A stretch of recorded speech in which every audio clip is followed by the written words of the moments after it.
Welcome, friends. This is Economic Update, a weekly analysis of major economic events and trends, the forces, national, local, global, that shape our jobs, our incomes, our taxes, our debts, in short, the economic aspects of our lives. I'm your host, Richard Wolff. I've been a professor of economics all my adult life at several universities, and today I teach as the visiting professor at the Graduate Program for International Affairs of the New School University in New York City. I also write columns of economic analysis for the website truthout.org, a courageous source of independent news analysis, and commentary daily. If the kinds of discussions, reports, interviews, and so on that we have on this program interest you, let me also direct you to the two websites where we do more of this sort of thing and that are both available to you 24/7 at no charge. The first one is rdwolf with 2fs.com, and the second one is democracyatwork.info. Not only do they have information and links and all sorts of useful material for you, but they also provide, both of them do, a way for you to communicate to us, to let us know what kinds of discussions you would like to see, what kinds of questions you'd like to have answered, and so on. We read each and every one of your emails. We ask you to understand that because we get so many, we can't answer all of them personally or on the air, but they are all read and they all help shape this program. So once again, if you're interested, rdwolf with 2fs.com and democracyatwork.info. And last of all, please remember to follow us on Facebook, Twitter, and Pinterest. Okay, we have more updates today than we can possibly deal with, something that's been happening more and more.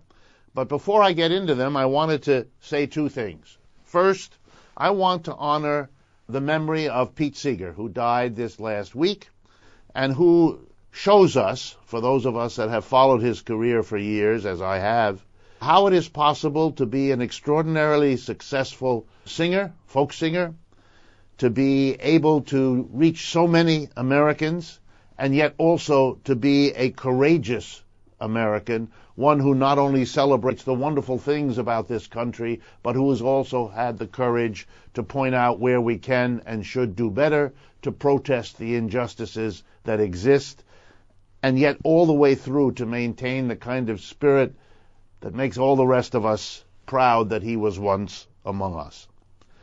I also, before I do my updates, want to talk about a remarkable thing that happened in the last week in a place you might not have noticed, namely down in North Carolina, particularly in Asheville, North Carolina, where a significant and successful corporation by the name of, I want to get the name exactly right, used to be called Locktech International, and it's now called Plasticard Locktech International. It's a company that makes those little cards in hotels that allow you to get in and out of your room and in and out of the elevator without a key. 320 employees of this company that has grown over the years found themselves in a new situation. The company sold itself, it was a privately held company, to its employees, all 320 of them, so it became, by act of the existing private company, a worker-owned enterprise. And I think it's interesting that we see that. The company did a search trying to figure out who to sell itself to. It had several suitors who were other private capitalist companies of the usual sort. And it decided, rather than sell itself to these other companies who had whatever plans for whether or not the company would continue, whether it would stay in Asheville, North Carolina, and so on. And they decided it was too risky and not advantageous. And so that the best course of action for this corporation was to convert itself from a conventional capitalist enterprise with employers and employees who were different people into a worker-owned. It sold itself to its own employees. And how this will work is that over the next set of years, basically this company will become more and more owned by its own workers. There were all kinds of tax advantages to doing this. It's a long and complicated story. But what I wanted was to quote to you the statement made by Ron Leventhal, the founder and current CFO of this company, in explaining why they chose to sell themselves to their own workers. Quote, "Now the workers have the most direct ability to impact the success of the company, and now more than ever have a vested interest in doing so." In other words, this company hopes to become more competitive and more successful because it's giving its workers a direct ability to impact the success and a vested interest. I just want to leave you with one thought. If the workers get that benefit, and if the company gets that benefit from making workers owners, then you might want to think about the next step that we talk about on this program so much, namely if the workers become the directors of the enterprise and not just the owners. In the plan at this company, the workers will be the owners, and the old board of directors stays there. But in the longer run, the next step, the logical next step, in the words of their own chief executives, is to go and become a worker self-directed enterprise as well. My next update, the first real one of today's set of them, has to do with a remarkable statement made by an executive of the Bristol-Myers Pharmaceutical Corporation. The chief executive there is Marine Deckers, and he was reacting to a problem that drug companies are having, particularly in India. Merck is having the problem, Bristol-Myers is, and I wanted to tell you what it is. Under Indian law, if a pharmaceutical is priced too expensively and is needed by millions of their citizens in an urgent way at an affordable price, the Indian government, under its laws, has the right to provide what's called compulsory licensing. That allows the government to enable a local company to produce a patented product without the consent of the patent owner, who still owns the rights and receives payment for its use. This is actually something that the World Trade Organization has recognized. And in effect, these licenses can put pressure on brand name manufacturers to cut prices in response to expensive alternatives. And so, in a drug that was produced by the Bayer Corporation, its chief executive officer, Marine Deckers, is the person in question. They're fighting to get an AIDS drug to be allowed to be produced in India under this law, and Bayer is opposed to it. And in the course of this struggle, the Bayer chief officer, Marine Deckers, said the following, quote, "We did not develop this medicine for Indians. We developed it for Western patients who can afford it." Now, I don't have the time to go into the morality and ethics and finances of such a statement, but it will tell you how intense the struggle is over making pharmaceuticals affordable to the people who need them. The defense of the pharmaceutical industry is, and as it has been, that they need to be able to price things at these extraordinary high levels. This thing costs almost $100,000 a year in order to be profitable. And the answer to that has been that the pharmaceuticals have generated higher rates of profits for the last decades than most other sectors of Western economies. So that fight is being fought out, and I wanted to bring it to your attention because of the principle underlying what the Indian government is doing. Next, there was a release this last week about union membership in the United States. Stayed steady over the last year at 11.3% of the labor force. It is much higher in the public employee sector than it is in the private, as I think most of you know. 11.3 means that roughly 14.5 million Americans are members of trade unions working in the public or private sector. The trajectory is not good. There are falls in public employee unionization that do not bode well for the United States. And one interesting statistic was we learned, if we didn't know it before, which states have high rates of unionization and which low. New York State leads the 50 states with 24.4% of its labor force unionized. North Carolina is at the bottom with 3%. Quite a range in unionization. When you look at these numbers overall, and you see that the last 50 years have been almost a straight decline in union membership in the United States, certain things become clear that I want to make sure you have in your mind. One, if less than 7% of the private sector employees are unionized, the next time you hear a corporate executive or a politician rail against the big, powerful unions, you need to ask yourself what planet exactly they live on. Unions are weak, have become weaker almost every year for 50 years, represent a very, very small percentage of the workforce, and have a social and political influence roughly comparable to the membership density that they point to and that they have to live with. It's also important then to understand that the reason particularly Republican politicians go after labor unions, and have quite successfully in recent years, particularly in the public sector, a little footnote. In Wisconsin, public sector unionism was 53.4% in 2011, when the struggles led by Governor Walker began. In 2013, that had dropped from the 53.4% to 37.6% as the percentage of public sector unionization in that state. The reason Republicans go after the unions is not because they're a powerful social force, but because they are a force that contributes to their other opponent party, the Democratic Party. The union's relationship to the Democratic Party, funding the party to some extent and providing it with staff, is what the Republicans are after. It's not about their social influence directly in terms of struggles with employers in most cases.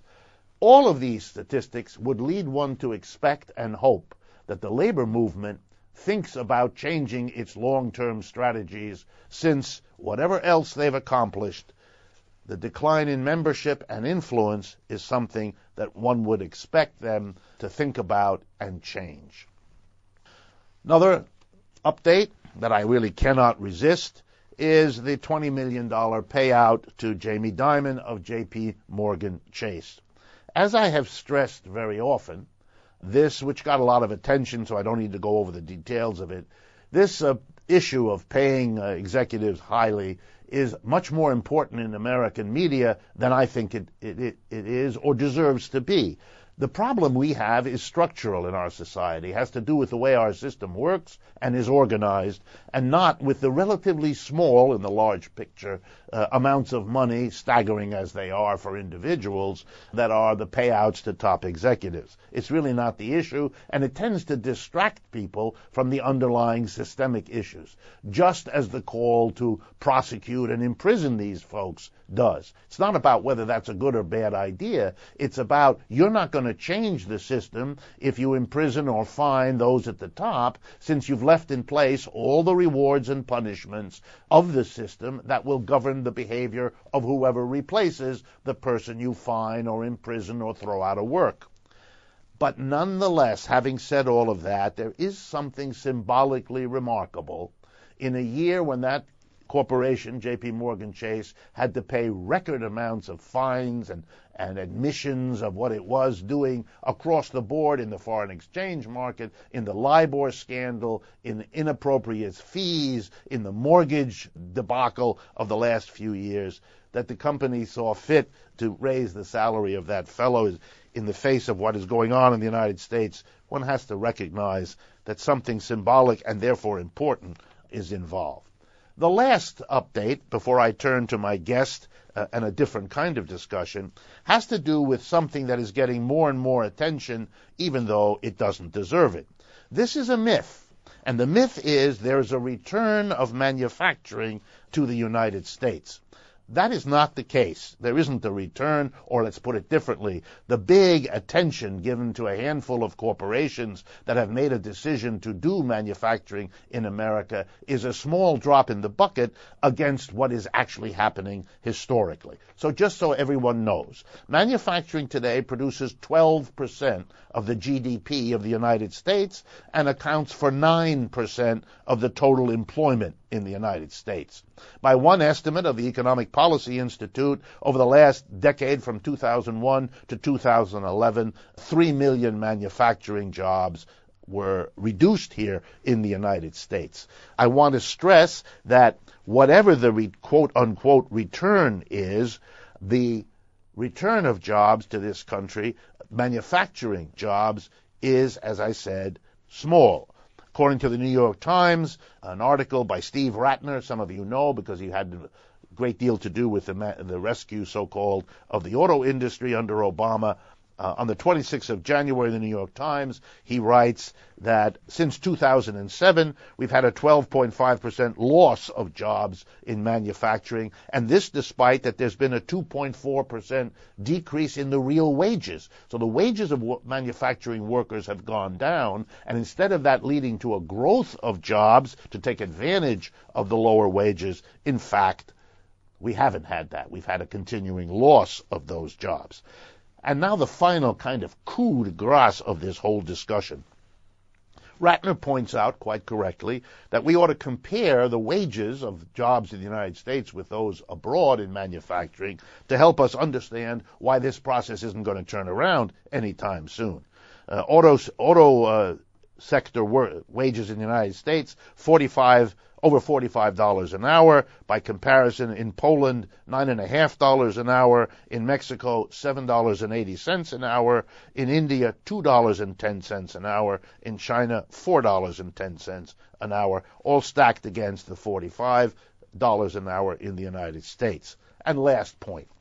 In the few examples, and I'm going to mention two, where manufacturing has been invested in by companies here in the United States, a further look at them. The first, General Electric, which opened a new plant in Louisville, Kentucky over the last 2 or 3 years.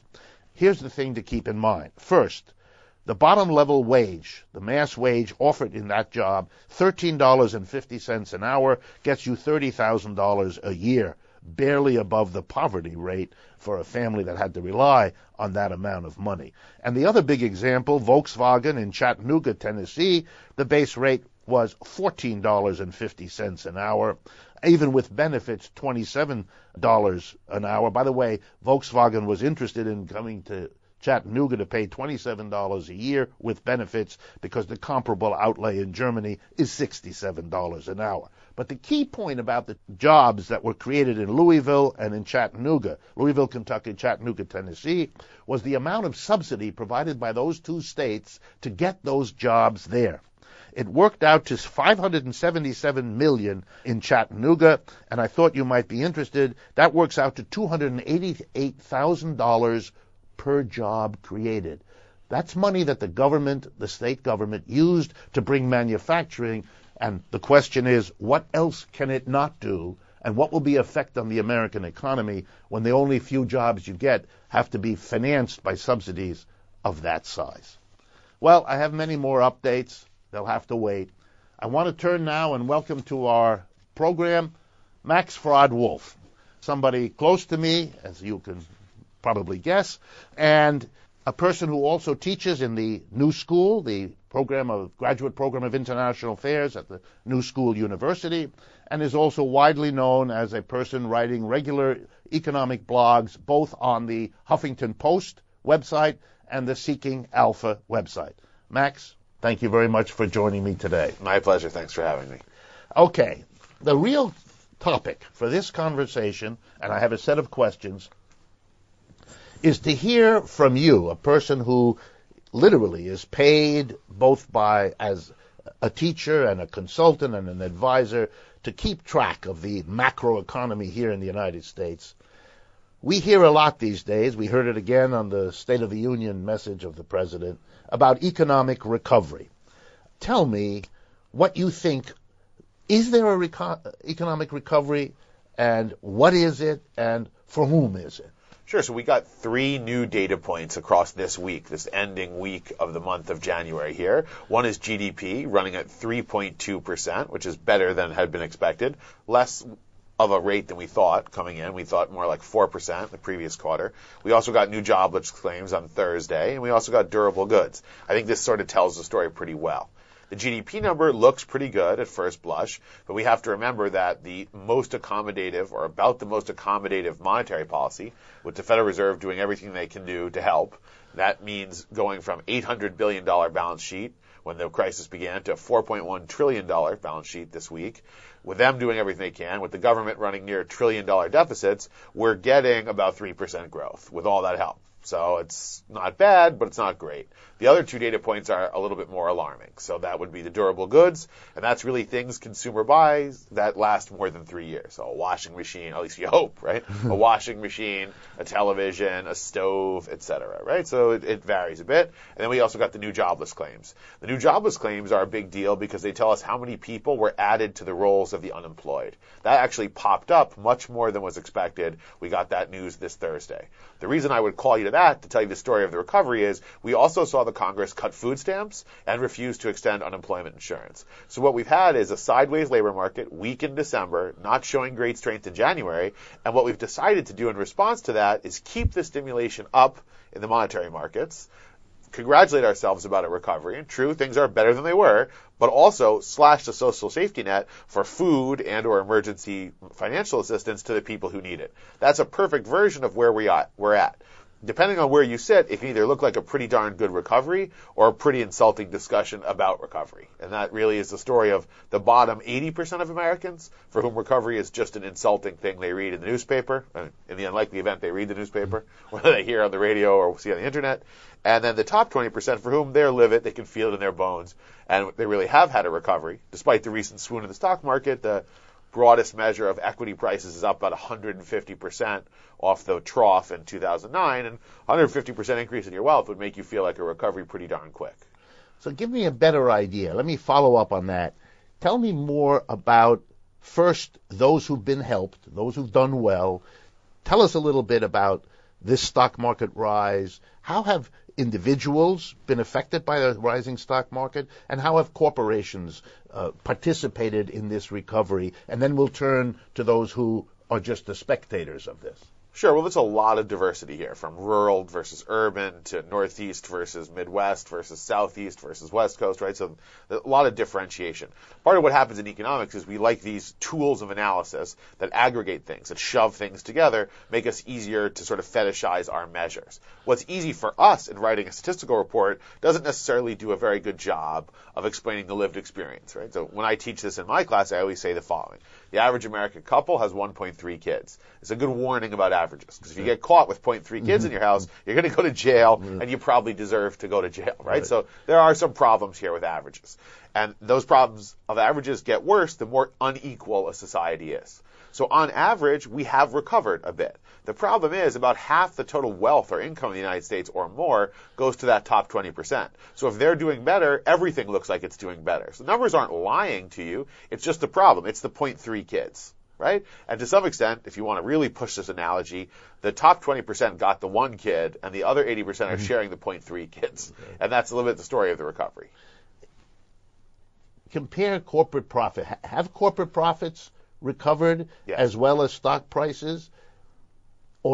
Or is that really not an important question because the same people in the end collect the money? No, it's very important, and different industries have done different performance levels. Corporate profits have done incredibly well in two measures. The absolute measure, how much profit are we generating, record-breaking of late, and maybe more importantly to the discussion you're trying to have about distribution of wealth as opposed to just the quantum of wealth, the percentage of GDP, or what we call GDI, gross domestic income, that's gone to corporate profits has shattered every record we have. So we have no idea what those numbers were before the 1930s, but we know we've kept track pretty well for 80 years. In the 80-plus years we've kept track, corporations have never taken home this large a slice of the wealth, right? And what that means to the average person, right, is work isn't working very well. Wealth is working very well.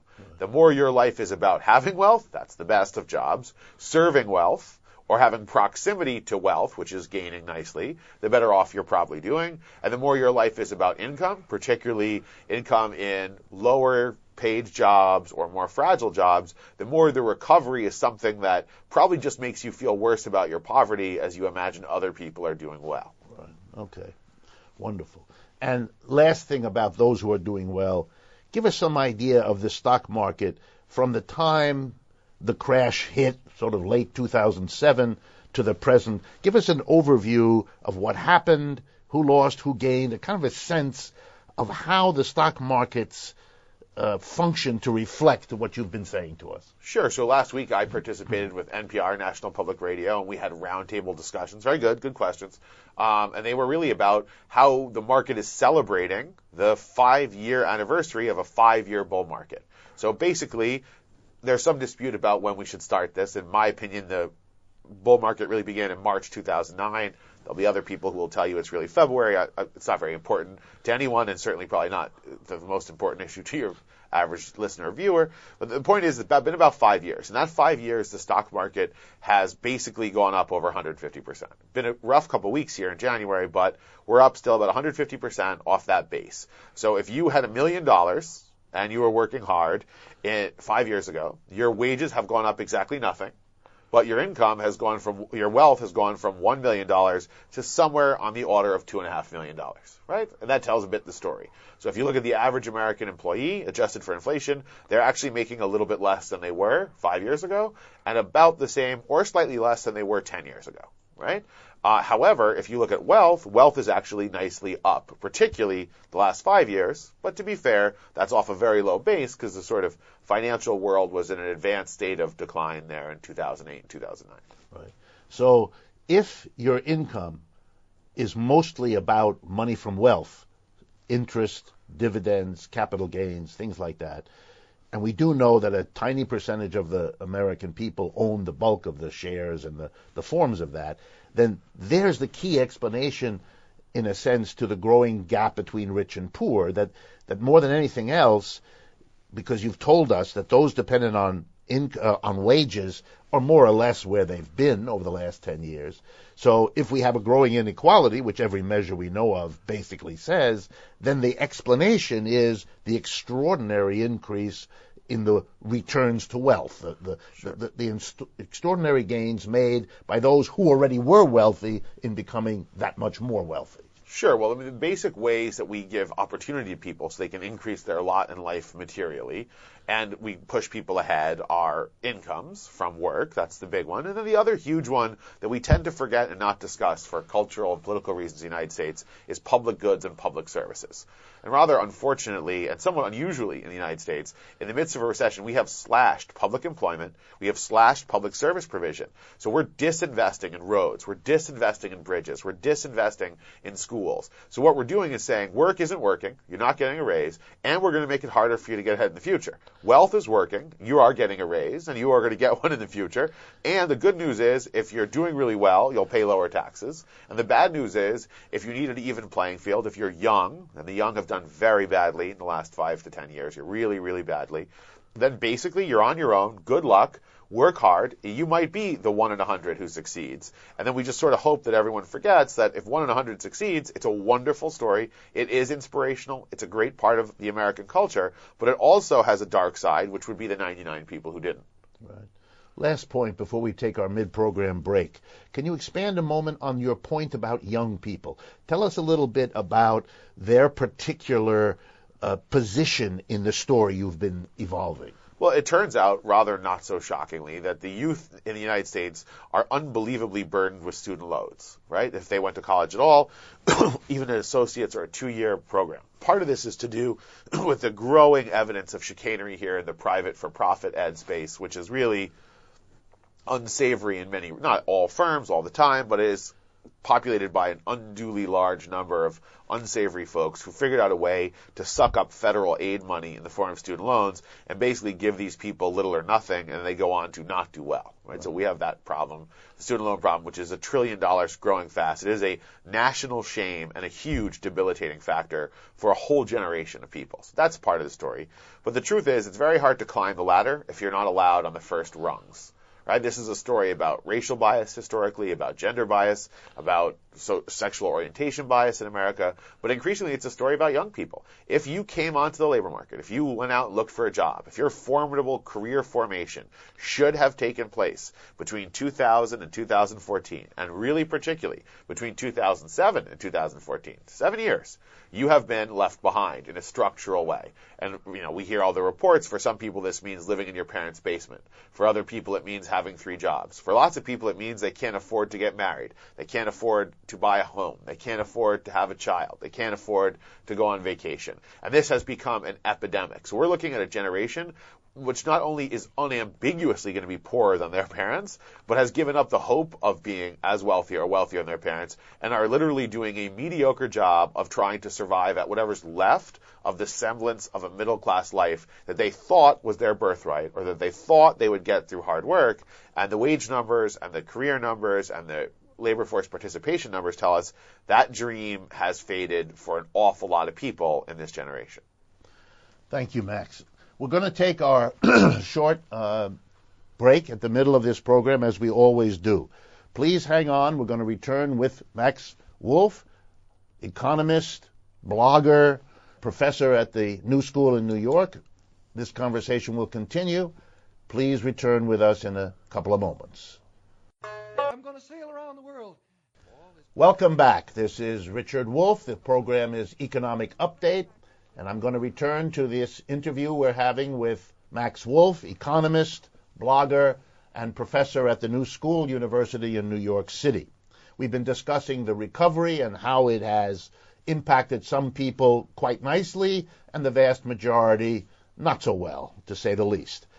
Given all of this, with this display and the difference in impact, tell me, why is there so much talk about recovery? Why is it in the newspaper? Is it on the lips of our politicians?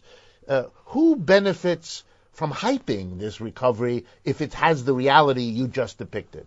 Well, partly it's our definition of recovery. So given the definition we work with, positive quarter after quarter of GDP growth, this is legitimately a recovery.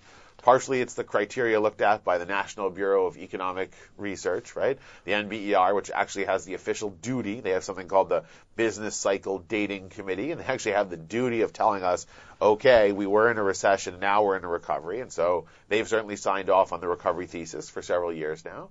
That's part of the story. The other thing is there's a bit of social relief, particularly concentrated among the elites, which is reasonable, which is things really did look pretty darn dire going into 2008, 2009 there. And there was a sense, probably best described by folks saying that the world was kind of coming to an end. So there's a bit of relief, probably justified, that that's no longer the circumstance.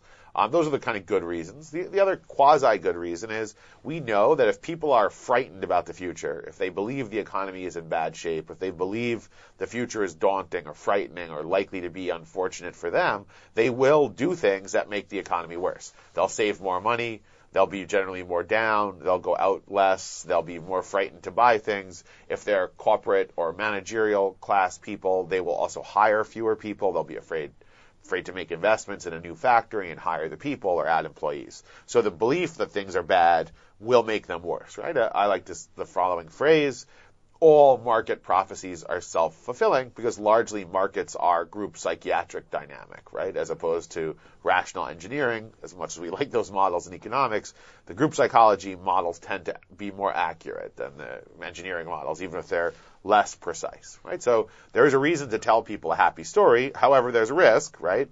And we do tend to push it to the edge, or if not over, which is if you constantly tell people things are great or about to be great, they stop listening to you altogether if that isn't their lived experience. There's a bit of danger there, but we do have a tendency to do that.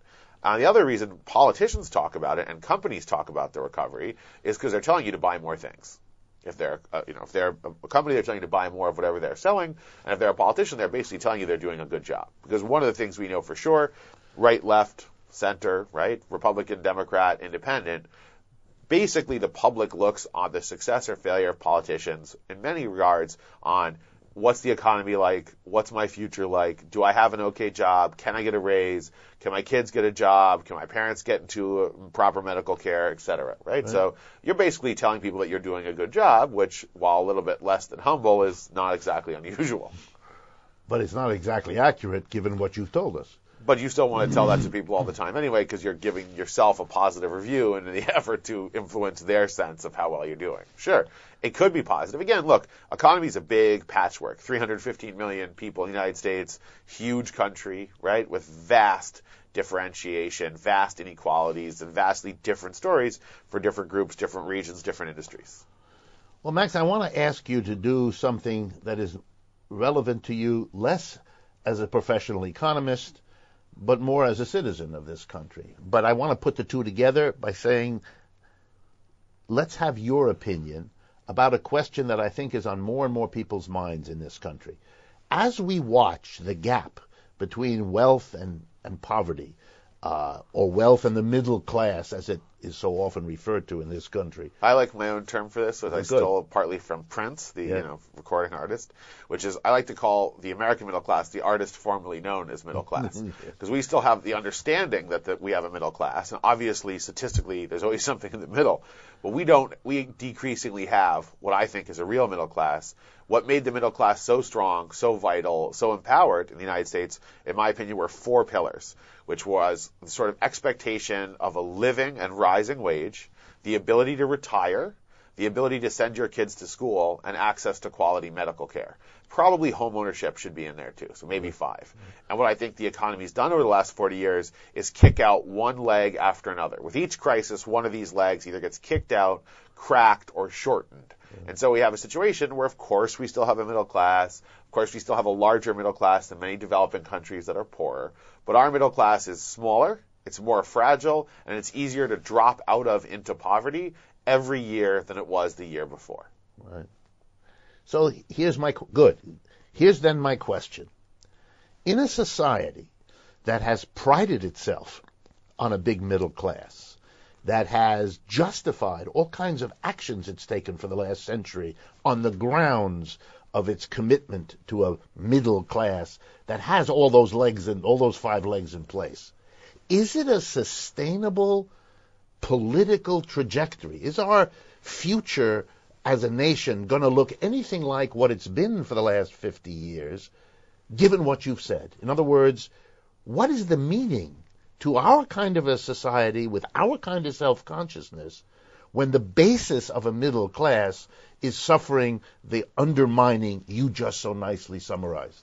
Well, I think I would say something like being middle class is a little bit like what it means to be American. It changes over time, it's not exactly clear, and it's quite plastic. So if you look at American history, and you do look at some good research on this subject in American history, people have kind of thought they're middle class for vastly different reasons at different moments, and it's meant totally different things. It's probably rooted in part in the idea that you could be a small farmer and get a plot of land here, possibly by killing some indigenous people and taking it from them, but hopefully through a little bit less nefarious of a route. And so there's this notion you can make it on your own. It's very much part of America's DNA. We'll always probably have some self-identification in that range. What the middle class actually means, though, grew up, the modern sensibility about it largely evolved between the 1930s and let's call it the early 1980s. That is dead, because that was built by a particular set of rules, regulations, and social institutions, which largely have either withered, died, or been crippled in the last 30 or 40 years. So the big middle class may still be an American sensibility, but this education, the healthcare, the retirement, the rising and sort of livable wage expectation haven't gone all that well. They were actually built by hard work and sacrifice by hundreds of thousands or actually millions of people. They could, of course, be rebuilt, but I don't see much out there that looks like that's happening. What I kind of see is a middle class that paid little or no attention to politics for a lot of reasons and just sort of felt like it's someone else's problem. I'm going to go to work. I'm going to work hard. I'm going to do what I'm supposed to. I'm going to save. And if you do those things, you succeed. So the people who didn't do them. There's something wrong with them. They chose to fail, or they just wouldn't do the hard work. And people work very hard to get that dream. And I think what's begun to happen, particularly again with the young, or folks who were traditionally, for all kinds of reasons of discrimination, etc., left out of the bargain. So it sort of grew from there, but I think it's now the sort of majority, or becoming the majority sensibility, that if you're not born wealthy or well-connected, you're either lucky or you're not going to have that kind of life. That means a little bit more to me. We have a 19th century style economy in the United States before the New Deal and the Great Depression and the Second World War. And so my guess is we're going to have a 19th century polity. You can't have the political system of a big, largely opportunity-rich middle class if you don't have the big, opportunity-rich middle class. You have more of an economy that goes to the highest bidder with a little bit of systemic corruption and a different sensibility. You could make no better argument that we're going in that direction than looking, for instance, at Citizens United, a court case that more or less auctions off the U.S. House and Senate, and with the incumbent results you might expect. Yeah. Is that a sustainable, ideologically, given the formation? You're telling us that the middle class will continue, but what it means to be middle is sinking, and sinking relatively quickly, and forcing people to redefine middle class in a downward ratcheted series of steps. Is that something the American people, in your judgment, as a citizen, will they accept this? They are accepting it. They right? are accepting So they're angry, and there'll be responses, and I certainly don't have a better crystal ball than the next woman or the next man out there. What I think is the middle class has been constantly reinvented. It's already in the process of being reinvented. And I do think that the middle class will be angry about it. I think we'll have a lot less political stability than we used to. Look, the bottom line is if you keep people with the chicken, the reason for the chicken in every pot and the car in every garage was to have an unusual lack of political unrest, an unusual lack of political discourse on the ends, the far right and the far left. I think that you can't do that, right? So you can't have the sort of vast, moderate stability politically if you don't have vast, moderate stability economically. They kind of do have to march together. Having abandoned the vast opportunity for the middle class economically, I think that folks who think they're going to get that politically just because we've had it for the last 50 years, it's a pipe dream. I think it's very unlikely, and I think we'll see more instability and more people migrating to the extreme ends of the right and left of the political spectrum like we have historically here and everywhere else where we see that kind of economy. I'm reminded, listening to you, of a wonderful sermon I once heard where an African-American minister in a church got up and she said, as an opening to her sermon, America has three kinds of people: the haves, the have-nots, and the think they haves. Sure. Was her middle group. And I think in a way you're telling us what's happening to change the haves into the think they haves and the think they haves into a group of self-deluded citizens. Right, but people's self-delusions can move mountains, quite literally. We have a modern version of it in statistics that's sort of interesting, which you look at aspirational voting patterns. And you'll get a lot of people who go to the voting booth, tends to be more middle-aged plus white males, but not exclusively. They'll go to the voting booth and they will vote as though they think they would vote if they had made it, which they haven't. Yes. Right? So they're going to have the sort of boss's sensibility in the voting booth. But what that can mean is you can actually have a society that drifts away from the pillars of a large middle class and is pushed there even by the people who are being crushed under the lack of opportunity. And that can go on for decades. I mean, it doesn't mean it will. It's certainly not super stable, but it can last a long, long time. So instead of voting on the basis of where they actually are, they vote on the basis of where they would prefer to be and imagine they will be and hope to be soon. Look, I'm not a psychiatrist, and you might get a better answer from somebody in a mental health background. But I think that people are who they imagine they are on many levels, and it's not even altogether appropriate. It's a little bit potentially offensive or arrogant to tell someone who they really are based on your opinion as opposed to theirs. And I don't think those kind of conversations end well or get to cover a whole lot of ground. That being said, both affluent and lower-income Americans routinely vote against their, as I would see, their self-economic interest.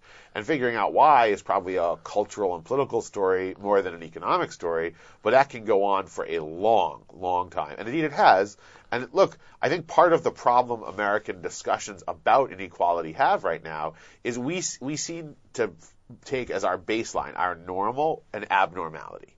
So what's abnormal is to have a big middle class with a lot of opportunity. We had it from the 1930s up to the 1980s. That is historically and historically for the U.S., right, and internationally compared to other countries, anomalous. And what we may or may not want is to reproduce an anomaly, but we think it's sort of the natural state. So if you leave things alone, they'll gyrate back toward there. That was actually a contrived, unusual, historical, and international anomaly, perhaps worthy of rebuilding, but it's a huge effort because it isn't the standard normal baseline that things revert to. Okay. Last thing, very last question that we have time for, but I'd be interested in how you respond. Do you think that this decline in the incomes, what they can spend, what they can even imagine to spend on of the American middle class, since it was such an enormous driver of global economic development for much of the last half century, does that then mean that corporations around the world, including American corporations, are fundamentally faced now with a changing market? The United States is becoming less and less an important market, whereas the rest of the world is becoming more and more the focus for growing markets, growing demand, growing market share, and thus the focus of enterprise. Sure. So I'll start with a quote, which is great, from a guy named Samuel Palmisano, who used to be the CEO of IBM, which has been a leader in globalization. He's retired at this point. But he said, IBM is not an American company. It belongs to no country. We're a true MNE, multinational enterprise. We were born in the United States, and we will not forget that, nor will we forget that there are 150 other relevant countries, and we're not going to prioritize them, particularly in any particular order, right? I'm paraphrasing, not exact quote. But I mean, the idea is, I think that's long since upon us here for American and foreign countries. I like to teach the students the following. The United States has approximately 4.5% of the world's population. In any given year, we produce about 20% of the world's GDP. About 70% of our GDP is consumption. So about 14% of all the wealth produced in a year in the world is consumed by the United States. This makes the United States awful important, even though we only have a little bit less than 1 in 20 global residents, right? Less than 5% of the population. So is the United States unimportant? No. Is the United States hugely important? Sure. But if we're doing about 14% of the world's GDP and consumption, that still leaves the other 86% of the world's GDP not from us. Our share has been falling, some years less, other years more. Other folks' shares have been rising. Most of the global GDP growth for the last 20 years has come from the so-called developing world, places like India and China, where together a third of the world's population, or almost a third, resides. So the U.S. position in the world, economically and politically, is in a bit of a decline. Not so much because we're declining, but we're growing much less quickly than some others. And corporations grow or die, right? And so I think that people are adjusting to new realities that are less American-centric all the time. And the other thing is that big companies in America either live because they adjust to the changing reality of the American middle class, or they die because they don't. To me, that's the story, in many ways, of a JCPenney or a Sears, right? These companies we grew in this country, that became sometimes global, that did very well, serving the middle class, literally are serving a dying or shrinking pool of people at this point, and so it hurts them. So I think that the dollar store and I think Coach are where America's at right now, and they do a lot better. And I think stores like to many extent, like a JCPenney or to a Sears, part of the reason these companies are in perennial trouble is their DNA. They grew up to serve a shrinking and deeply distressed population. Max, thank you very much. Much insight. I appreciate very much your coming. My pleasure. Thanks for having me. In the few moments that we have left to today's program, I want to turn to some of the questions that you have asked me and try to provide a bit of an answer. In one of the topics, and I'm searching my vast trove of papers here to be able to get you the exact numbers, you asked a question about whether it pays for cities and states to subsidize private capitalist ventures. And the question in particular had to do with movies. A number of you have noticed that in your community or in your state or in your city, a feature-length film that you later can go to the movie near you to see was shot, and you were kind of pleased, and maybe you caught a glimpse of an actor or an actress. Does it pay is your question. And the answer, and this was done by a law professor at Pepperdine University in this country, the basic answer is a clear and unambiguous no. And the example that the professor used, and I'm going to repeat here, is The Wolf of Wall Street.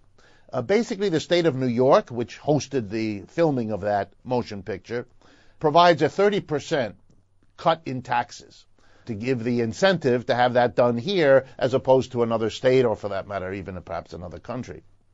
And the question is, does it pay? In the long debates and struggles and the public media discussion of these sorts of things that lead up to a decision by a governor or a state legislature to provide such benefits to private motion picture companies, it is widely said by all kinds of people who want this to happen that the state will benefit. And the idea here is as follows, that if you give a cut to a motion picture company and they bring the actors and actresses and all the technical personnel to your state, in this case New York City, that there will be so much benefit. Hotels booked with all the people that need to have places to stay. Restaurants doing a bang-up business with all the extra people coming into town to make the film, etc., etc. When you add it all up, all that extra business will pay so much in taxes that the state will actually get more taxes because what it loses in not getting taxes from the film company will be more than made up by all the taxes paid, by all the beneficiaries of having that movie made here.